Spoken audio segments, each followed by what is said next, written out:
In this video I'm talking new product announcements, a whole load of event dates and a whole load of websites going down. This is TechWeekly. So starting off with Saturday's news, a Samsung Chromebook Pro has been leaked on the B&H website in America. So with this laptop you're going to get a touchscreen, you're going to get a stylus which actually docks inside the laptop, and you're going to be getting these specs, and it should be coming out on October the 24th. A workaround for if the iPhone 7 home button stops working was surfaced online this week. So it was a bit like that assistive home button thing that people used to be able to put on their phones before, but this thing just seems as if it just comes up automatically when the home button starts malfunctioning or something. On Sunday it was actually made a federal crime to bring a Note 7 on the plane, and yeah, sorry I mentioned the Note 7 again. But yeah, you could actually be charged up to $180,000. And you could be in prison for 10 years up to that time, so it is a pretty big crime now. But Samsung actually have started doing an exchange program in airports, so if you have it in an airport then you can just exchange it in one of the Samsung areas. The German government are at it again with cars, and they're asking Tesla to remove the Autopilot labeling from its ad. So they're saying this because there isn't really true autopiloting. It's not autopilot as in the sense it'll drive itself everywhere, and they're basically saying that people do still need to pay attention in their cars, so they should change it because it's a bit misleading. But I'd love to hear what you all think. Do you think this term's misleading? Do you think they should keep it as autopilot? Be sure to leave it down in the comments down below. And something else from Sunday which isn't news as such, but I want to just give it a shout out, is this Pixar short that came out. So two animators from Pixar worked on this short, and it's supposed to be a kind of animation that's more geared towards older audiences, and they're trying to just put the point out there that animation isn't just for kids. So yeah, it took them about 5 years to make this. Be sure to give it a look, it's in the description down below. On Monday it was announced that 22,000 police officers are going to be given body cameras, so this is going to be done by summer of 2017. And it's supposed to give speedier justice for victims because obviously they're going to be able to see the footage. So police officers are going to be able to switch this on and off by themselves. And when they are going to switch it on, they do have to inform members of the public, and this camera is going to have a red flashing light on the front to say when it is on. So people are going to be well aware that it's going to be on. And then this camera footage is automatically uploaded to the police servers, where it's deleted after 31 days if the police officer doesn't request for it to stay there. And during this time, anyone can request the footage too. And Huawei is going to be holding an event on October the 27th, and we don't really know what this is for, so I can't really say much more than that at the moment. And Apple is apparently no longer working on its electric car, so they're not kind of ruling it out forever, but they're not working on it for now. But they're going to be instead working on car software that's going to be geared towards self-driving cars, and they've got until late 2017 to prove its feasibility. And Uber was also advertising carpooling with drones, so this was a very limited thing. It was only in Mexico City, where basically drones just held signs up above cars which were basically saying that you should carpool so there'll be less traffic and stuff. But yeah, it was just a limited time thing, just a bit of fun I guess, and advertising, so yeah. And Razer bought THX, so this is a pretty big sound company in the world of film and stuff. So Razer's saying that they bought it because of their brand name basically, and the fact that it's just really big. This might actually lead to THX certified products. They didn't announce that yet, but that's probably what it's going to lead to. And on Tuesday, Qualcomm announced the first 5G modem. This modem can handle up to 5 gigabits per second, which is really fast. And we're likely to see chips in 2017 which are going to be able to handle 1 gigabit per second, which is kind of like 1/5 of that. Qualcomm also announced some new chips, so they announced the new 653, the new 626, and the 427. Apple may also unfortunately be killing some more ports with their next MacBook Pro. So even though it's looking great, it's going to have that touch bar and stuff like that, they might be getting rid of USB 3.0, and they might be getting rid of MagSafe, which is what I'm most disappointed about, to be honest, because I love MagSafe. So this might use USB-C for charging instead, as the MacBook, just the normal MacBook does. But they're still going to be keeping Thunderbolt 3 though, and yeah, this is probably going to mean we're going to need a whole lot of adapters. But we're going to learn more about all this stuff when the Apple event kicks off next week. Nvidia also announced the GTX 1050, which is the lowest end of the 10 series. So this is supposedly 1.5 times more powerful than the 950, and only draws 75 watts of power, so this thing can be basically exclusively charged by the PCIe slot. But it's not labeled as VR ready, so it probably isn't going to work too well with VR headsets. Stories are also coming to the Explore tab in Instagram, so basically this is so that you can find new people. So you're going to be able to see people's stories who you aren't following yet, but Instagram thinks you might want to follow. On Wednesday it was announced that Apple is going to hold a Mac event on October the 27th. So as I said before, there's going to be the new Macs with the touch bar and the lack of USB 3.0, but they're also probably going to be showing some other things, like maybe something things about the Mac Pro, the Mac Mini. So yeah, I'm looking forward to see what they announce there. It's going to be very much a hardware-based event. And Microsoft is also holding their own event. So on November the 2nd, they're going to be holding an office event, which is very much aimed towards businesses. So there's not going to be, it's not going to really be that interesting or anything. They're just going to be talking about how businesses can use Office to like collaborate and stuff like that, it seems.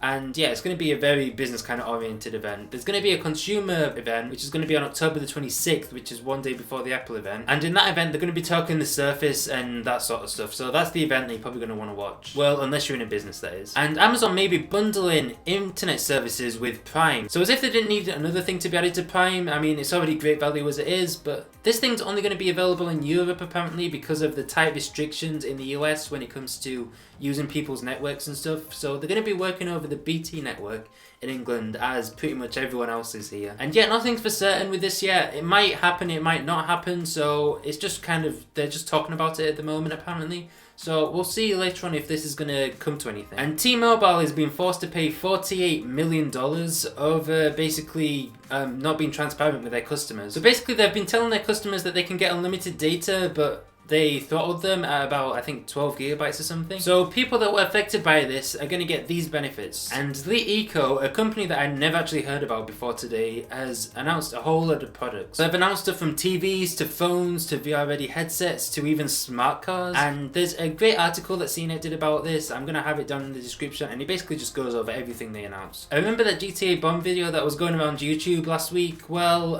Samsung has now removed it from YouTube because it apparently infringes on like copyrights or something like that.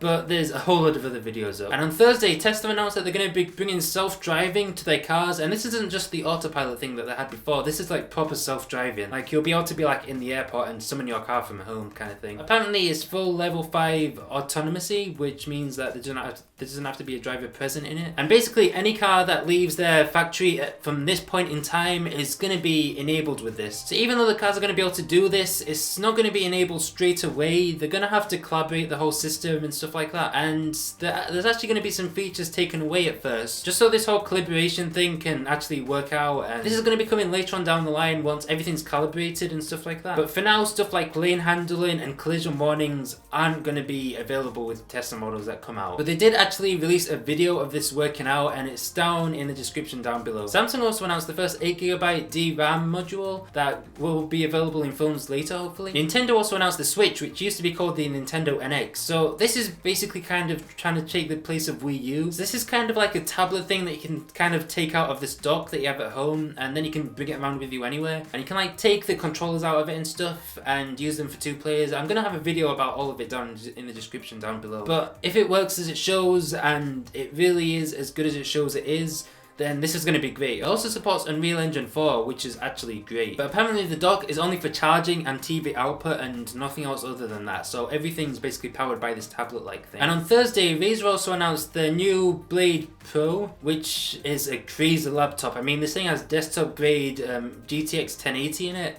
It has just basically desktop specs in this thing. It even has like a mechanical keyboard on a laptop, which is kind of mental. And it's still super thin, and it's actually available to buy in November. And the Blade and the Blade Stealth were also updated from their previous version. And as a kind of final icing on the cake, Razer also said that it's going to be available to buy in Europe now. It's going to be available in Germany and in the UK and in France. On Friday, Kodak announced a new phone called the Extra smartphone. So this is basically a camera phone. Like, it's a phone that's pretty much based on a camera. It's got the biggest camera bump known to man, so big in fact that it just kind of looks like a feature, to be honest. So it's going to be available in the UK first, and it's going to be coming to the US later if there's enough of a kind of market for it. Apple is also doubling down on fake chargers on Amazon. So apparently they bought around 100 chargers and 90% of them were fake. So these chargers were actually found to be hazard warnings, so they might catch fire, they might electrocute their users.